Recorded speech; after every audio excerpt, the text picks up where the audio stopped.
কি বলছেন কালী বাবু, আপনার পছন্দ করা মেয়েকে বিয়ে করলো?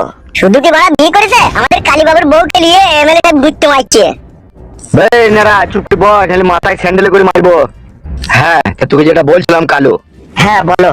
মেলে সাহেব আমার পাকা ধানে মই দিয়েছে, বুঝলি তো? তা খাপে পেলেই ওকে আমি বুঝিয়ে দেবো।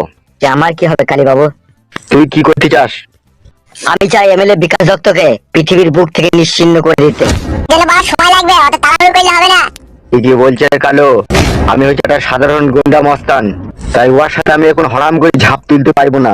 তাহলে এমএলএ বিকাশ দত্ত সাহেব যে মানুষের প্রতি অন্যায় করছে, জুলুম করছে, তার কি বিচার হবে না? কেউ বলেছে কে তোকে বিচার হবে না?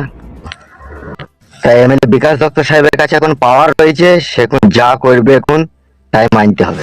এমএলএ বিকাশ দত্ত সাহেব যে ঘোর অন্যায় করছে, বিধবা মেয়ের সাথে ফুলসজ্জা করছে, পুরো মেয়ে জনিতে হাত বুলাইছে, ওদি গুনা দেখলি ছায়া বিলাজ খুলিলি ঘরের ভিতরে ড্যান্স করাইছে, তাহলে এগুলো যে ও চরম অন্যায় করছে, এগুলো আমাদেরকে সহ্য করতে হবে? এমএলএ বিকাশ দত্ত সাহেবের উপরে যে রয়েছে সে ওকে এই পাওয়ারটা দিয়ে রয়েছে। আর যাদের সাথে এগুলো করছে এমএলএ বিকাশ দত্ত সাহেব, সেই সব মহিলারা পুলিশ প্রশাসনের কাছে গিয়েও তাদের বিচার পেছে না। পাবে কি করে বাড়া, দেশে সরকার যেটা সাথে সাথ দেয়। সে বড় ভাই, সরকার কেন সাথ দিচ্ছে? ভোটের জন্য। এরকম এমএলএ সাহেব যদি না থাকে তাহলে সরকার তার গদিতে বসে থাকতে পারবে না, বুঝলি তো? এতক্ষণে বুঝতে পারলাম, ওই জন্য সাধারণ গরিব অসহায় মানুষরা গিয়ে তাদের সঠিক বিচারটা পায় না।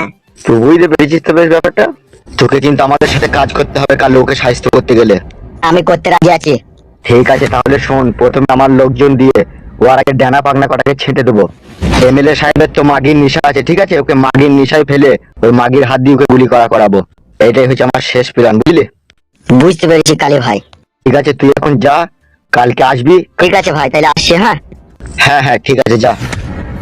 তাছাড়া কোনো উপায় আছে বলো, নিজেকে দোষ দিয়ে ছাড়া? বিটে যেহেতু এখন দিয়ে দিয়েছি, এখন আমিই তো অপরাধী না? কি হলো কি বাবা? তুই এতক্ষণ কোথা ছিলি, কোথা বুকাচ্ছুদা? তার ভিতরে চায়ের দোকানে বসেছিলাম। তুই খান কি ছেলে শুইরে বাচ্চারও জোড়া নাইবে?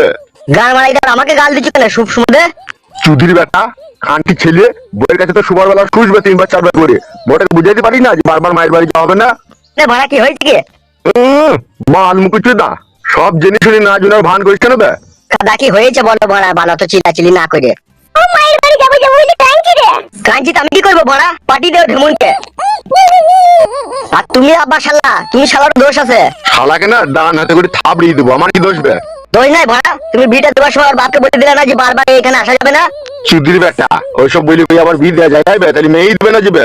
দিবে না যখন কাটা, আমার বিয়ে দেওয়ার দরকার ছিল না, সারা জীবন হ্যান্ডেল মারতাম ভাড়া। তুই যদি হ্যান্ডেলে মারতি তাহলে কি আমাকে 50 লাখ টাকা জরিমানা লাগবে বল? তাতে আমাকে ফাঁসিয়েছে। গুড মানি বেটা, ওটা আমাকে ফাটিয়েছে। গুদ মারানি ছেলে আব্বা, কথাবার্তা ভালো করে বলবি, তাহলে পিটি তোকে সমান করে দেবো।